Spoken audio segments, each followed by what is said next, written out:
그날 학교 종이 마지막으로 울리던 순간 저는 그 소리가 시어머니의 마지막 숨결과 같다는 생각이 들었습니다. 그리고 나는 너무 늦게 깨달았습니다. 나를 괴롭게 하던 사람은 사실 평생 나를 지키려 했던 단 한 사람이었다는 걸. 저는 윤설아, 37살입니다. 전남 깊은 산골짜기 학생 11명 뿐인 평원분교의 교사입니다. 남편은 일찍 세상을 떠났고 저는 7살 딸아이와 함께 시골 작은 기와집에서 살고 있습니다. 시어머니와도 함께 살고 있죠. 올해로 76세. 허리가 굽고 오래된 고무신만 신고 다니는 분입니다. 학교는 다 쓰러져가는 컨테이너와 비가 새는 천막 교실이 전부입니다. 그래도 아이들은 귀엽고 저는 이곳을 정말 사랑했습니다. 문제는 이 마을에 묘한 권력이 있다는 거였습니다. 군청 민원계 주무관 장미정, 그리고 그녀의 오빠, 읍내에서 떡공장을 하는 장경호. 그들은 마을 발전위원회와 학교 후원회를 장악하고 행사지원금 예산을 자기들 입맛대로 움직이고 있었습니다. 미정 씨는 제가 싱글맘이라는 이유만으로 대놓고 무시했습니다. 선생님, 남편 없이 애 키우기 쉽진 않죠? 아이들 앞에선 좀 더 단정하게 하고 다니세요. 그 말은 조언이 아니라 너는 우리보다 아래야라는 선언 같았습니다. 시어머니는 평생 농사짓고 폐지 주어 손주 키운 분입니다. 하지만 감정 표현이 너무 서툴렀습니다. 늘 낡은 앞치마를 두르고 아침마다 저에게 이렇게 말하셨죠.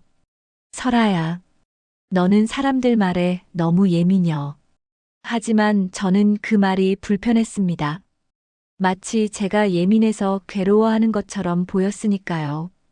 그분이 왜 저를 못 돌봐주고 왜 나를 이런 산골짜기까지 끌고 온 건지 원망도 했습니다. 군청에서 공문이 내려왔습니다. 평원분교 통폐합 예정. 아이들도 학부모들도 모두 울었습니다. 장미정 씨는 웃으며 말했죠. 도시에 있는 학교가 훨씬 좋아요. 여기 선생님은 뭐 큰 학교 가서 버틸 수 있을까 모르겠네. 그 말이 제 가슴을 칼로 그었습니다. 그날 밤 저는 담요를 덮은 채 몰래 울었습니다. 근데 문 밖에서 시어머니 기침 소리가 들렸습니다. 조심스레 문 손잡이를 잡는 소리. 하지만 열지 않고 돌아서는 발소리. 왜 들어오지 않았을까? 왜 내 곁에 있어주지 않지? 그때 저는 몰랐습니다. 그분이 제 인생에서 가장 크게 울고 있었단 걸. 저는 학부모들과 함께 서명 운동을 시작했습니다. 선생님 안 돼요. 애들 여기서 좀 더 다니게 해줘요. 그러나 군청 앞에서 서명 받는 내내 장미정 씨는 비웃듯 말했습니다.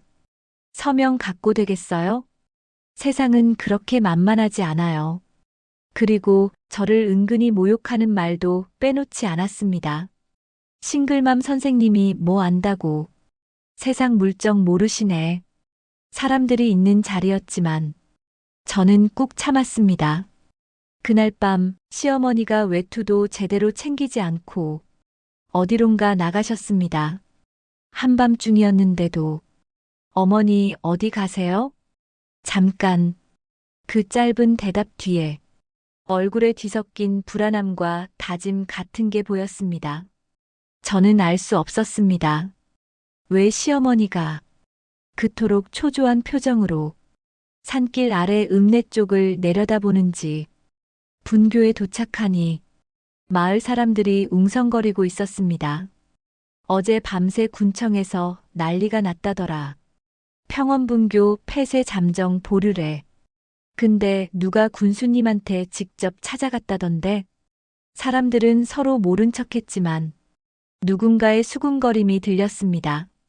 설안의 시어머니 아니요. 저는 믿지 않았습니다. 그 내성적인 시어머니가 군수실에 들어갔다고.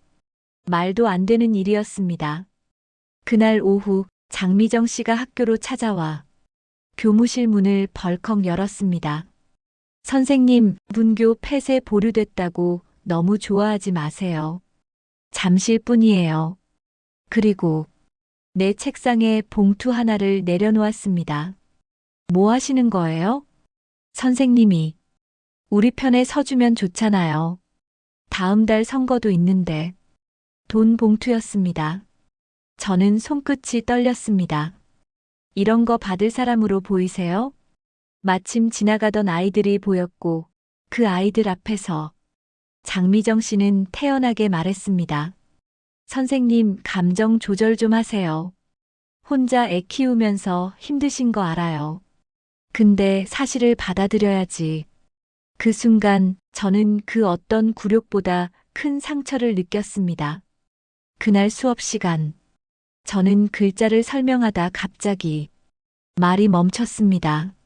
칠판 글씨가 흐려지고 아이들 얼굴이 겹쳐 보였습니다. 선생님 괜찮아요? 선생님 울어요? 나는 그 자리에서 무너져 울었습니다. 나는 내가 생각했던 것보다 훨씬 더 외로웠구나. 아이들은 제 손을 잡아주었고 저는 한참을 울었습니다. 집으로 돌아와 보니 시어머니가 없었습니다. 부엌에는 따끈한 된장국 냄새만 남아 있었고 방엔 손때 묻은 앞치마가 널려 있었습니다. 책상 위에는 구겨진 서류 한 장, 분교 통폐합 관련 민원, 그리고 군수 이름 옆에 적힌 사인. 제가 그제야 알았습니다. 시어머니가 저 몰래 군청 민원실에 찾아가 분교를 살려달라 호소해왔다는 것. 몇 년 동안 여러 번 그분은 제가 무너지는 게 두려웠던 것입니다. 이웃 어르신이 뛰어들어왔습니다. 설아야, 네 시어머니 산길에서 굴러 떨어졌어. 저는 맨발로 뛰어나갔습니다. 겨울밤 산바람은 거셌고 손전등 불빛 아래 시어머니는 축축한 낙엽 위에 누워 있었습니다. 입술이 파랗고 숨이 가빴습니다. 설아야. 저는 시어머니의 손을 잡았습니다. 어머니, 어머니, 왜 혼자 사네? 그분은 힘겹게 숨을 쉬며 작은 종이를 제 손에 쥐어주었습니다. 민원 접수증. 밤늦게까지 군청 앞에서 기다린 흔적. 너 학교 그만둘까봐. 너 남들한테 무시당하고 상처받는 거 보기가 싫었어. 시어머니의 눈에 눈물이 흘렀습니다. 근데 내가 말도 안 해줬잖아. 저는 울부짖듯 말했습니다.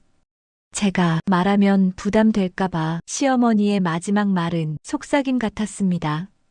부담이 아니라 그게 가족이여. 같이 아파주는 거. 그 말이 끝나자 손이 축 늘어졌습니다. 시어머니는 그날 밤 조용히 세상을 떠났습니다. 장례식 날 마을 사람들이 말했습니다. 그 어르신 군청에 여러 번 찾아가서 학교 좀 봐달라고 울었다더라. 밤새 비 오는 날에도 군청 계단에서 기다렸다고. 저는 그 모든 순간을 몰랐습니다. 저는 시어머니가 그토록 큰 사랑을 가지고 있었다는 걸 죽어서야 알았습니다. 분교는 결국 1년 후 폐교되었습니다. 마지막 날 아이들에게 종을 울리게 했습니다. 종소리는 산속으로 울려 퍼졌고 저는 시어머니가 쓰던 낡은 앞치마를 가슴에 꼭 끌어안았습니다. 어머니, 이제야 알았어요.